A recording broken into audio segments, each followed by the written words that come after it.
Tandaan natin, clients hire us because we are the professionals. Alam mo kung ano yung pinaka-advantage talaga to have a partner. Hindi mo lahat pasan. Kasi sa negosyo kailangan all-in ka eh. At saka yung pinaka-sikreto talaga sa partner, huwag kayo parating magbibilangan ng trabaho. At once na nagbilangan kayo ng trabaho, that's the end.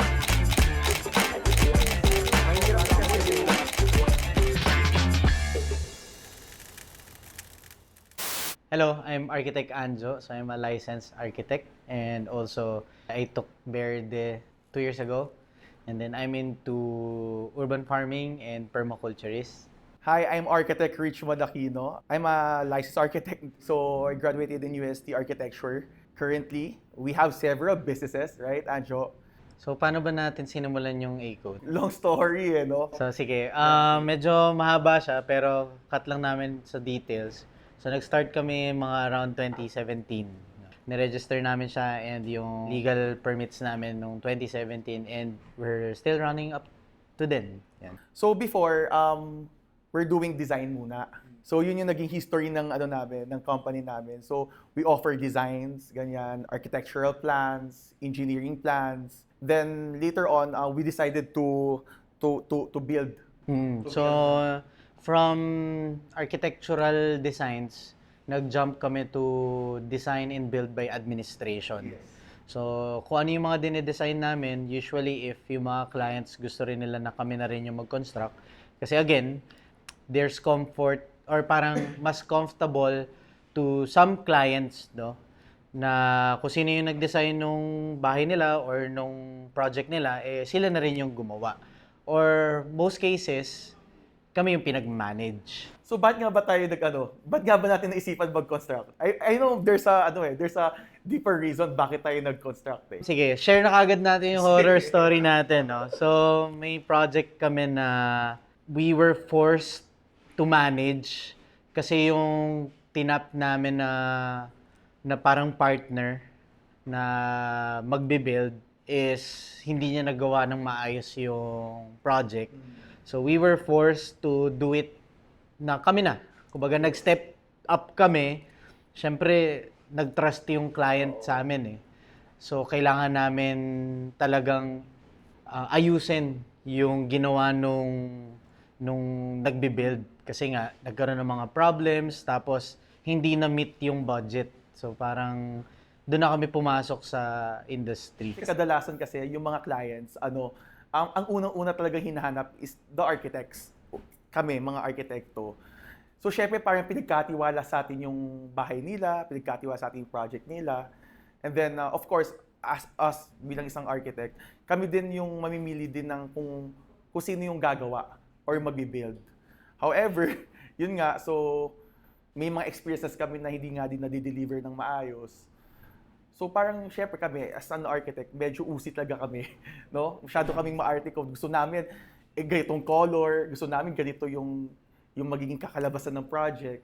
And hindi talaga namin pinababayaan. Kaya lang, may mga iba kasi talaga na hindi talaga kaya gawin or ma-apply yung gusto talaga natin mangyari. So, ayun. So, we decided na, Anjo, tayo na lang gumawa ng project, di ba? Since tayo din naman yung nag-design, why don't we build, di ba?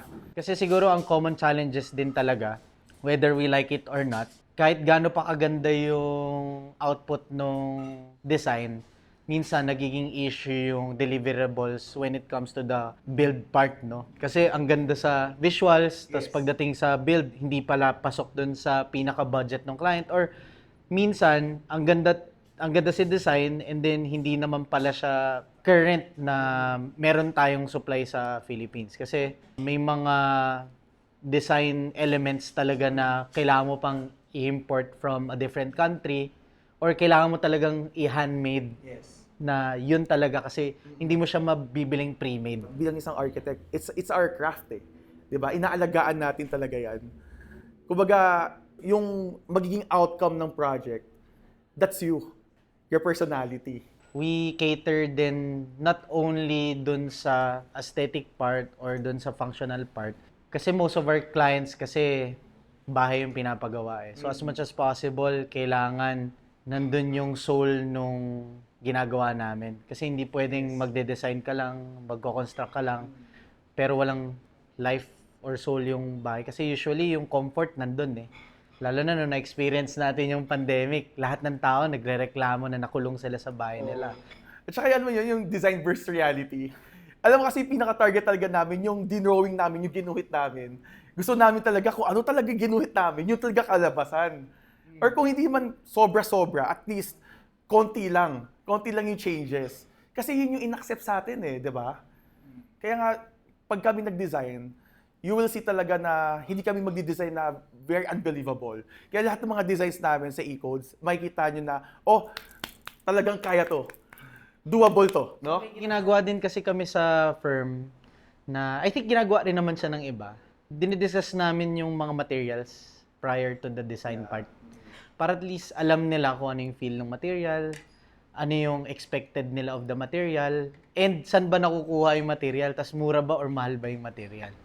Kasi mahirap din na magpo-proceed kami sa ganitong design tapos hindi naman pala affordable yung material or kaya hindi mo rin naman pala siya makikita sa local store. So, magkakaroon talaga ng problem pagdating sa output. Pero before we do everything, we have lots of experience ni Angelo. Talagang, grabe. As in, hindi ko talaga maintindihan kung paano. Hindi din namin, kahit okay, ganito pa lang kami ngayon. Pero we are very, very proud kung ano yung nagawa namin ngayon. At yung mga naging experience namin before. Kasi dumating sa point na talagang, it's not really easy, no? Talagang, ginapang talaga namin. As in, nagpapabasa kami sa ulan. And then dumating na rin sa point na talagang one time, pag kailangan talaga ni client, syempre, nagisimula, and then yung client gusto ko papuntahin at very, very ASAP, talagang gagawa talaga kami ng paraan. Talaga kinakancel na namin talaga lahat ng schedule namin just to go to that client, and then kahit ang layo, and then basang-basa kami. Kaya yun din yung pros ng merong kang partner na similar kayo ng vision, similar din kayo ng ginagawa, and same kayo ng passion. One time nga to, si Architect Richmond, natulog sa mall to eh. Kasi pag may mga mall project kami, hindi naman yan ginagawa sa araw. Ginagawa siya sa gabi. Hindi lang gabi, as in madaling araw talaga. As in, mag-start yung construction ng magsasara yung mall, matatapos yung construction bago magbukas yung mall. So merong time before, eto natutulog to sa parking lot sa kotse. Kasi eto pa, hindi lang yun yung issue yung gabi ka mag-work. Yun okay lang yun, manageable yun. Kasi isiset mo lang yung katawan mo na night shift ka. Okay?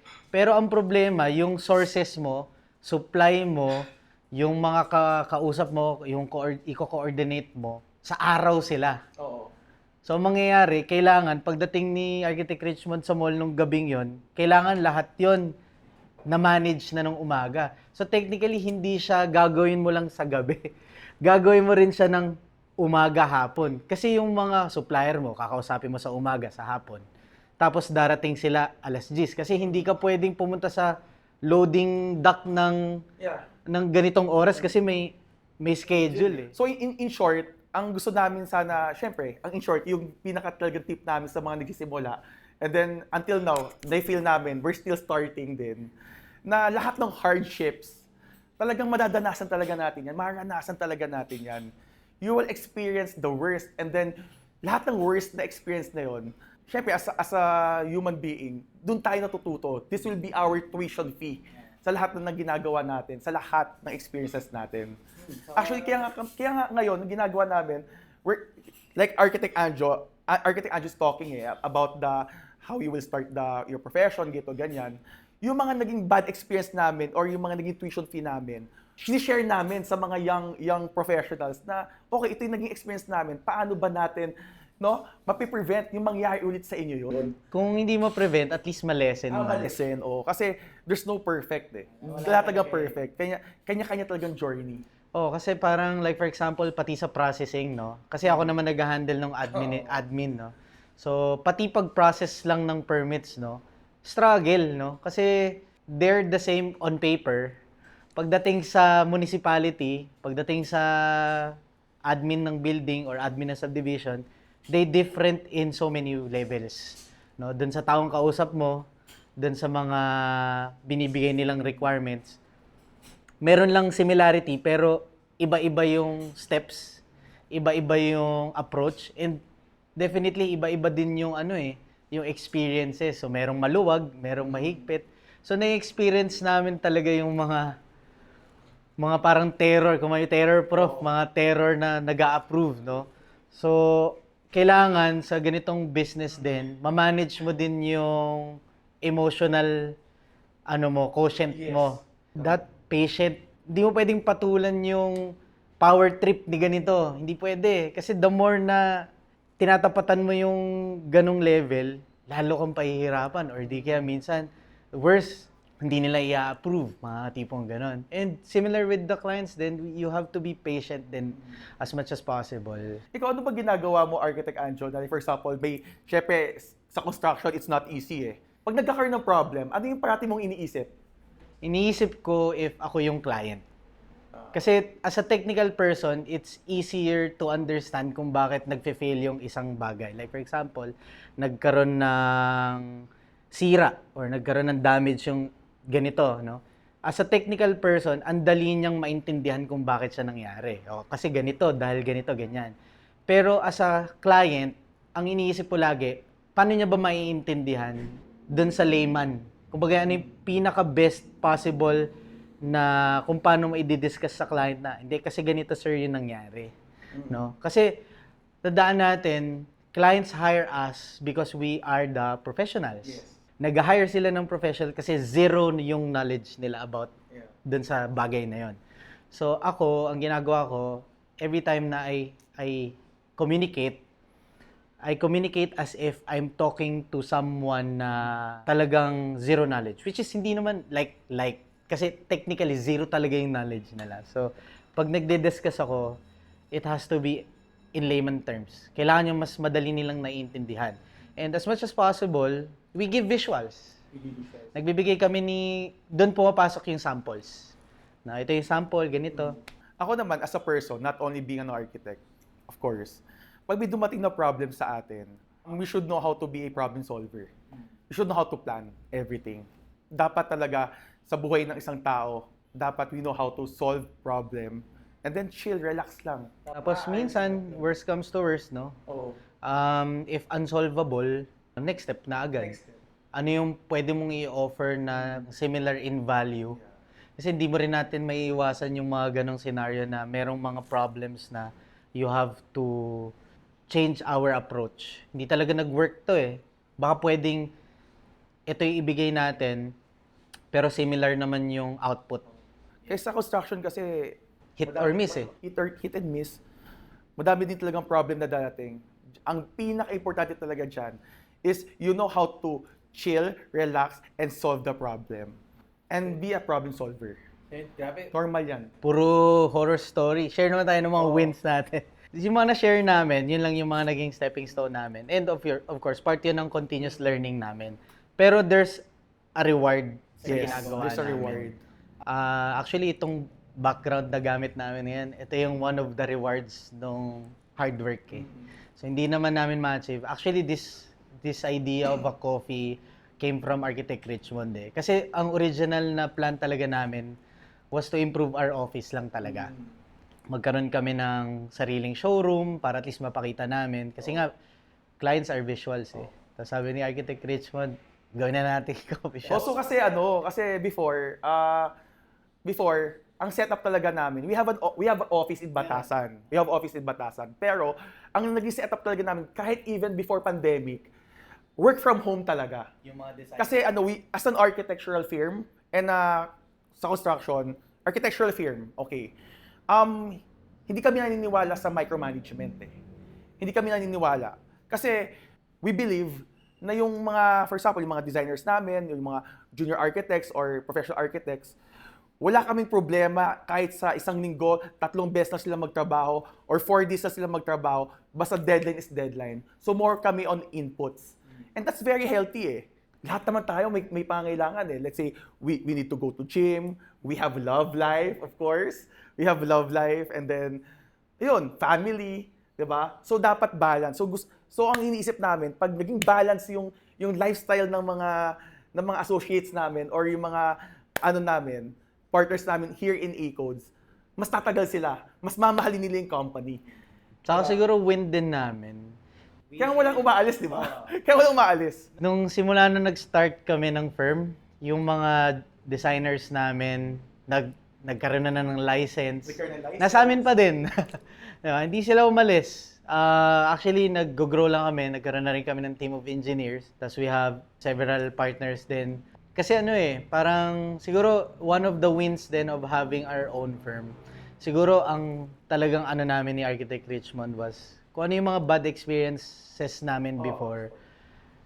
Dapat hindi tayo yung, sorry for the lack of better term, no? Ayaw namin maging yung mga kupal na boss namin dati, no? Ay, pero no offense wala naman akong kupal na boss.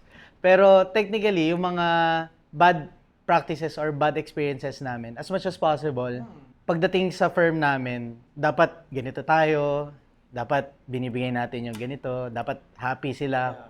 Kasi we believe din na kung happy and nag-grow din yung team, hindi rin kami ganun mag-worry. Sometimes it's not all about work sa buhay ng tao, di ba? Kailangan talaga balance. And then, mga architects ngayon, di ba, lifestyle na din. And all of us wants a good lifestyle, di ba? Before, dahil wala pa kaming talagang yung super office setup, nagpapatawag kami ng meeting, nasa restaurant kami, nagka-coffee kami, nagka-cafe kami, ganyan. And then, naisip ko, why don't we, ba't di na tayo gumawa ng sarili natin? Dito tayo mag-relax, mag-coffee, mag-meeting, gito, ganyan. And then, everybody can use it. Saka yung mga isa pang wins natin, no, yung relationship with the clients after. Yes, oo, grabe. So, nagkakaroon kami ng random encounters or yung mga clients na hindi mo kilala. Ngayon, close mo na, kalaro mo na sa ganito. So, parang nagkakaroon kami ng, though professional yung atake namin or yung approach namin, pero outside work, we mingle and we coexist dun sa mga partners and clients namin. Actually, kami ni Architect Anjo, treasure talaga namin yung mga bad experiences namin. Alam mo bakit? Kasi yung mga bad experiences na yan, diyan kami lumalakas Diyan kami gumagani. At saka, yun yung na-share namin na stories. And then, for example, may bad experience kami before sa previous clients. And then, may bago kaming dumating na new clients. Share din namin yung naging experiences namin. Tapos, iniisip namin, actually, hindi naman nila kasalanan yon, hindi naman nila sinasadya yon. Pero ito yung naging experiences, we learn from them. And then, our clients, we also educate our clients. And it's very important to educate your clients din. Kasi that's why they hired us para may kwento natin and may share natin kung ano yung knowledge natin. Kasi ang hirap din pag hindi nyo tinuturuan din yung client nyo dun sa what to expect and kung ano yung ano. Yes.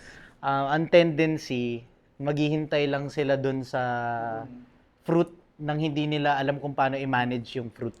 Like for example, ito yung difference kasi, though we do several and different projects from residential to commercial to other industries, no?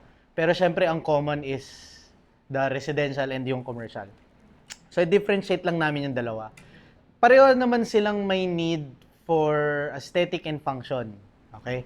Pero kasi, based on our experiences, nagde-differ sila sa mental or emotional ng clients namin, no? Pagdating kasi sa residential, mas attached sila dun sa bahay. Oo, may emotional attachment. Kasi titirahan nila yun So, konting maliit na bagay lang, malaking bagay na sa kanila yun. Okay? And then, pagdating naman sa commercial, dahil they're more focused on the return of investment, yung maliit na bagay, pwede na nilang palagpasin yun, basta kumikita na yung space na yun, no? So, yun yung difference. So, kailangan ma-handle nyo din yung mga ganun type of projects. Hindi pare-parehas yung experience, kahit sabi mong similar sila in nature, saka dun sa deliverables, pagdating doon sa emotional attachment, sobrang magkalayo talaga sila. Pero nga pala, Architect Anjo, ang daming nagtatanong sa akin, off-screen off-camera, paano daw tayo nag-manage? Kasi parang solid yung bonding natin, naiinggit sila. Yung bonding natin as partner. Kasi may mga iba kasi dyan parang after a year, after 2 years, hindi talaga sila hindi sila mag-connect. So, yung sa akin kasi, parang, yan si Anjo kasi, we're classmates.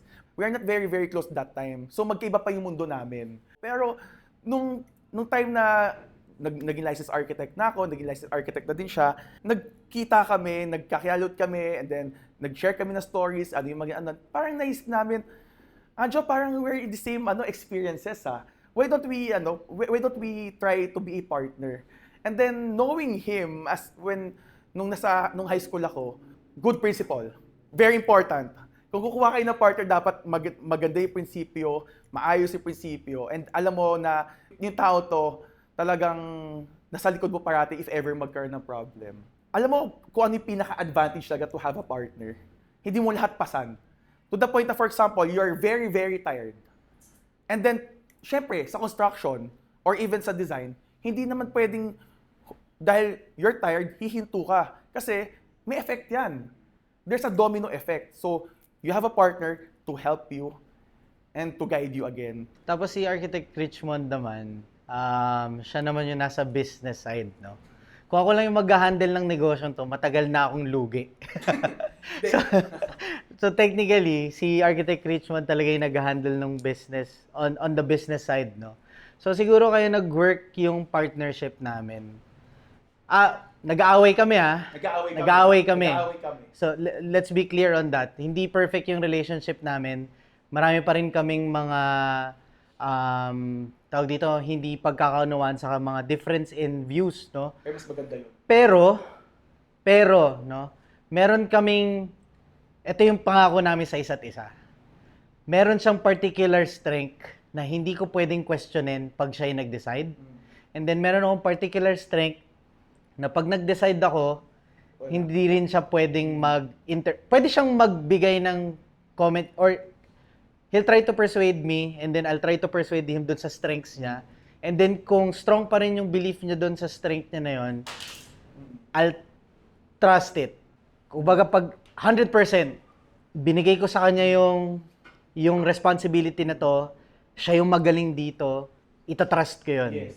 Kasi as partner, you should trust your partner. You should trust your partner. Kumbaga, kaya kayo naging partner kasi alam mong yung kakulangan mo, mafulfill niya. 'Di ba? So, very important 'yon. Kasi meron siyang nakikita na hindi ko nakikita. And then may nakikita ako na hindi rin niya nakikita. Saka siguro isa din kung bakit nag-work yung relationship namin. We have figured out na sa labas ng trabaho, kailangan may social din kami. Oo. Hindi pwedeng lagi lang work or hindi rin pwedeng tuwing na lang magkikita kami, trabaho yung pag-uusapan namin. So, most of the time, kailangan nag-enjoy din kami. At the end of the day, trabaho lang yan eh. Trabaho yan. Kumbaga, lahat nung nasabi nating pangit or yung mga masasamang words. At saka yung nung mag-partner naman kami nung nagsisimula pa lang kami, ang dami namin hindi alam eh. Oh. Kasi sa negosyo kailangan all in ka eh. Itataya mo yung pusok ng dami mo dyan, lahat itataya mo talaga. Actually, biglaan nga tong dalawang ginagawa namin. Oh. Saka din, parang before, ayaw din naman namin humarap sa camera, ganyan. Oh. Pero, humarap kami sa camera kasi kailangan na ngayon eh. kailangan na din kasi it's part of the journey eh. Naniniwala ako sa journey. Kailangan mag-scale up, tapos kailangan mag-push din, tapos if ever, kailangan continuous din yung learning. Tapos yun lang din, kaya nag-work din yung relationship namin. Kasi we treat each other as parang magkapatid. Parang ganon. At saka yung pinaka-sikreto talaga sa partner, huwag kayo parating magbibilangan ng trabaho. Yan. At once na nagbilangan kayo ng trabaho, that's the end. Kasi meron kaming linya lagi ni Richmond. May lean and winning season talaga. Yes. So may time na, honest to goodness, nag-pandemic, lahat nag-struggle, di ba? Si Richmond nagsalo nung company namin. Tapos nung time na yon, namatay din yung both parents ko. So talagang ako noon, distraught talaga. So si Architect Richmond talaga yung naging foundation ng pandemic, no? So yung pagbibilang kasi hindi mo siya gagawin sa business partner mo kasi it would give you this feeling of parang magiging negative siya na parang, ay, puro ako na so, lang. So, huwag niyo isipin yung utang na loob mo sa akin ito, walang ganon. Walang bilangan talaga. Ang pinaka dyan, may makakain pa ba tayo bukas? May maganda ba tayong magiging future? Kung hindi nag-work to, edi ayusin ulit natin. Kasi, alam mo, ba't hindi kami takot bumagsak din, kahit in a way? Kasi galing kami dun eh. Galing kami dun, and dahil galing kami dun, alam namin sa sarili namin, kami ni Anjo, na kahit anong mangyari, itataas namin yung kung ano yung napaghirapan namin. Saka ano rin, dapat yung end goal din is for sustainable practice din. Mahirap din kasi yung you're aiming for parang mabilis na success. Actually, yun, yung sinasabi ko nga hindi kami sobrang paganon. As in, unti-unti kaming umaakyat, pero mas okay na kami doon. Kasi mahirap din yung masyado kang mataas. Pag bumagsak, ang lalim yan. Malalim talaga yan. As in, malalim. Umakyat ka ng ganon, ang bagsak mo, pwedeng doble. Pero kung mataas yan, tapos nagplato ka, tumaas yan, yung plato mo na yan, at least, that's what we call checkpoint. That's what we call checkpoint. It's very important na. It's very important na yearly nire-assess mo yung kung ano yung ginawa mo yearly or 2 years. Sino ka? Magbalik tanaw ka. Sino ka last 2 years ago or last 5 years ago? Sino ka ngayon? If it's plateau, huwag ka masyadong mag-worry. Kung bumaba man yan ng konti, gumawa tayo ng paraan, gawan nyo ng paraan, study, learn from experienced people, di ba? Kaya very important talaga na bilang isang arkitekto, kailangan meron tayong mentor. Very important talaga yung mentorship. Very important. Kasi nag-start kami, we have mentor eh. Hindi yun, magaling ka na agad. Hindi walang ganon. Di ba? Very important talaga na may mentorship talaga. Naniniwala pa din ako na kasi yung mga experience nila, natututunan natin, mababawasan natin yung pagkakamali natin. Di ba, no, Jo? And then, because nagkaroon kami ng mentor, it's time for us naman na to have may mentor naman kami para at least give and take, di ba? Give and take. Take, give. Ayun. Hindi pwedeng take lang ng take. Hindi rin pwedeng give lang ng give. Okay, sa first, sa mga nagpa-partner dyan, new partner, first, alamin nyo yung strength and yung kahinaan, yung weaknesses and strength ng partner mo. And yung sarili mo. Reassess it. Kasi very important yun para alam nyo kung, mahina ako dito, malakas siya dito. Kung saan siya malakas, doon mo ibigay. Kung ano yung lakas mo, doon mo din ibigay. Doon mo din ibigay sa sarili mo. Kasi we have different strengths and different weaknesses. We're not perfect. Okay. Second, very important na wag kayong magbibilangan ng trabaho. Third, loyalty. Very important ang loyalty. And then fourth, talaga dapat focus lang kayo sa goal. Dapat kayong dalawa, may isa kayong goal. Very important yan. Tsaka mahirap din na you're in for the win, pero pag struggles na medyo nag-out ka, tapos sumasideline ka, mahirap din yun. Kailangan, sabi ng Architect Richmond, all in ka dun sa itatayo yung business. Oo.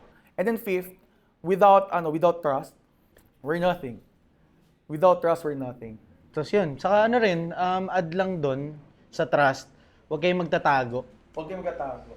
Very important na dinidiscuss nyo yung finances ng company. Yes. Yung mga problema, hindi pwedeng kasi darating sa point, ang dami nyo nang hinahandle na project.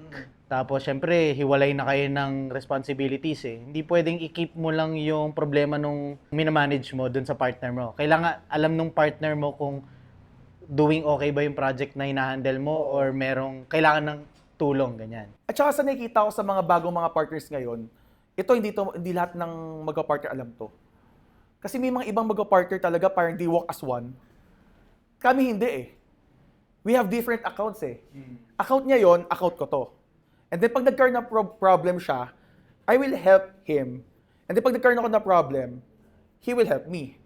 Pero yung namin, yung account namin as per project, I have my project ABC and then siya naman may project naman siyang DEF, ganun.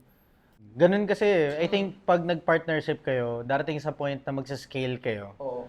So, darating sa point na kung gusto nyo marami na kayong ma-achieve, kailangan nyo talaga maghiwalay ng account. Yes. Tapos eventually, lalaki pa yon. So, magmamanage ka ng magna-manage nung account na yon. So, hindi pwedeng isang project, dalawa kayo doon. Bilang isang negosyante, kailangan strategist ka. very important yun. Oh, kasi sa amin dalawa, si Architect Richmond yung may foresight. So, Most naman tayo. ako more on yung ano lang, kumbaga nasa tama ba yung steps, pero foresight yung si Architect Richmond yun. So, dapat may foresight din. Kasi kung magfo-focus ka lang sa isang project mo ngayon, tapos hindi ka magfo-foresight, baka maubusan ka ng buffer or gasolina, di ba? So, yun. Tapos doon sa mga gusto mag-start up, yung sariling firm, no? Simulan nyo agad sa legal documents. Legal documents. Kasi nung nag-start kami, inuna namin yan. Ako naman, mahina naman ako sa legal documents. Si Architect Adjo, sobrang galing sa legal documents.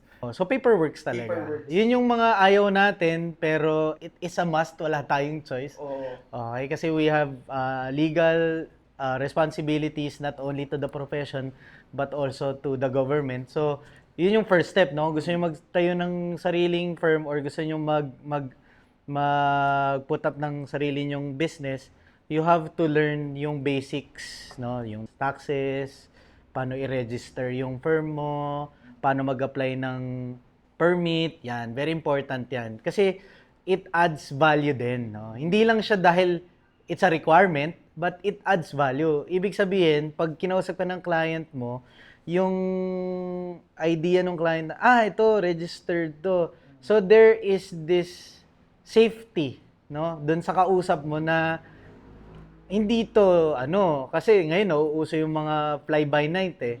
So, pag nalaman nila na registered ka, it's easier for the client to trust you, no? So, dun sa mga natatakot sa mga paperworks, actually, hindi naman siya ganun kahirap, no? You just have to follow the steps. Meron ng online. Iba pa rin talaga. Kasi may laban eh. Oo. Diba? It's not only for the protection of your clients, no? It's also your protection to some clients, no? Kasi pag nagkaroon ng issues ganyan, minsan ginagamit ng ibang clients, hindi ka naman registered eh, ba't kita babayaran? Ganyan. Isa pa, sa mga gusto ko idagdag din, sa mga nag-i-start, huwag kayong masyadong tumingin sa mga well-successful architects na parang maano kayo, madidistract kayo, bakit sila ang galing-galing, ba't gito? No. Kasi every day in your life, eventually may matutunan ka, gagaling ka na gagaling, magkakaroon ka na experience niyan. 'Di ba? Let's focus on our craft. Galingan pa natin. And then actually, for example, let's say, sobrang galing ko na arkitekto, pero may mas magaling pa rin arkitekto sa akin. So hindi natatapos to. Learn how to improve. Scale up. Kasi kami nga, nag-workshop pa kami, umattend pa kami ng mga training, ganyan. Kailangan talaga, 'di ba? Oo. Kailangan talaga. Si Architect Rich mo, nag-coach pa yan. So, kailangan eh. Oo. At saka hindi din reason to stop learn because you're very rich na. Kasi, continuous learning talaga. Dapat may pinapapatunayan tayo, mas gumagaling tayo. Siyempre, ngayon, naisipan din namin magtayo ng mga negosyo. Very important talaga na kahit paano na meron tayong backup. Kasi sa construction, hindi parati Pasko. May lean season May mga lean season din. Let's say, for example, January. Diba? For example, January, syempre, ang dami ng gas ng mga clients nung Christmas yung mga bare months, diba? December. So, pagdating ng January, hindi sila mag-i-invest. They don't want to invest kasi ang dami nilang gastos. Kailangan earning naman sila. So, syempre, nandiyan dadating sa point na walang projects, ganyan. Ang very important din na kahit paano, hanggat sa maaari, gumawa tayo ng other businesses kung makapag-put up tayo ng other source of income. Kasi sa construction, yung profit talaga, hindi mo pwede kunin yung profit mo at very early stage. Dapat kukunin mo yung profit mo pag tapos na yung project kasi hindi mo alam Yun yung tip namin sa mga hindi mo alam kung ano yung mag-occur dyan sa project na yan. Hindi siya yung kanwari na-receive mo yung pera. Kasi yun, pag nakatanggap ka, for example, 1 million, tanggap mo yung 1 million. Iba, gagamitin agad yun, wag. So, kailangan sa mga months, meron tayong mapagkukunan na hindi natin nagagalaw yung kung ano man yung sa construction. Kasi sa construction, dapat marunong ka mag-good keep. Very important talaga. Then, nakatulong talaga sa amin na meron kaming other source of income para, 'di ba, hindi namin lahat nagagamit doon kasi lahat tayo may kailangan. Sa mga nagsa-start din ng sarili nilang practice, you have to consider not only yung number of clients na meron ka, but also how to work on your finances. Yes. Tapos, paano magiging sustainable yung firm mo or yung practice mo. And then third, dapat alam mo rin yung limit mo as a firm or freelancer, no? Hindi pwedeng take ka lang ng take, tapos magkakaroon ng issue yung project. Or di rin pwede yung kukuha ka lang ng isa, tapos, yun nga, darating yung lean season na dinidiscuss namin. Wala ka naman ngayong ma-harvest kasi nag-focus ka lang sa isa. So, you have to level it, no? Kung gusto mo magnegosyo, you have to learn the business, not only the practice, but also how to manage your resources, your finances. Tsaka napaganda talaga na may other business ka. Kung saan ka masaya. Di ba? Yung kung saan hindi ka mababurn out.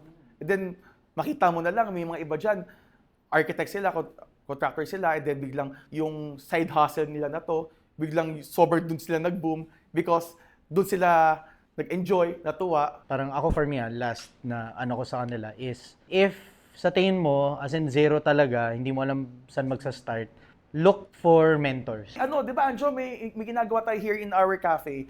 We talk for the young professionals, di ba? Kasi hanggat sa maaari, we want to help young professionals to start. Ako naniniwala ako na there's enough for everyone, no? Pero the business is not for everyone. So, there's enough for everyone na gustong mag-firm or mag-business, but the business itself is not for everyone, no? Yes. Pero marami dyan na kailangan lang talaga nila ng head start. So, when you say head start, kailangan lang nila ng step 1. Yun lang yung very, very important. Yung pinaka-basic fundamentals ng pagsisimula. As much as possible, yung pinag-uusapan namin ni Architect Richmond is we don't want to romanticize yung pagiging freelancer or pagiging firm owners kasi there's a lot to take. Oo. 'Di ba? Ang laki na responsibility. Pero again, ayaw din namin manakot or mag-fear-mongering kasi there's also a high rewards. At least, may idea ka na kung mangyari man yon, you will never lowball our profession. Because we know na meron talagang Parang threshold yung. may threshold talaga. Kasi yun yung sa amin, no? Kung magpa-firm kayo, protect the profession. Huwag kayong protect the mag-lowball. profession. Kung maglo-lowball lang din kayo, huwag na kayong mag-firm. Kung mag-global lang kayo, I think it will not help all of us. Kasi for example, nag-global kayo, yung pagiging global nyo, hindi din kayo aasenso dyan. Eh kung tinaas natin lahat ng profession natin, and everybody... Di nga taasan eh. Sundin lang natin yung standard. Sundin lang natin standard. So anyway, if you're looking for an architect to help plan, design, and eventually to build your dream home, please send us a message on our Facebook page, A-Codes Architectural Services. Sa arkitekto, sigurado. And then you can find us at A-Codes Cafe at Unit 2A, 50 Holy Spirit Drive, near Don Antonio sa Quezon City. Magkakaroon kami dito ng mga different seminars, lalo na sa mga startup firms saka sa mga bagong pasa sa architectural board exams.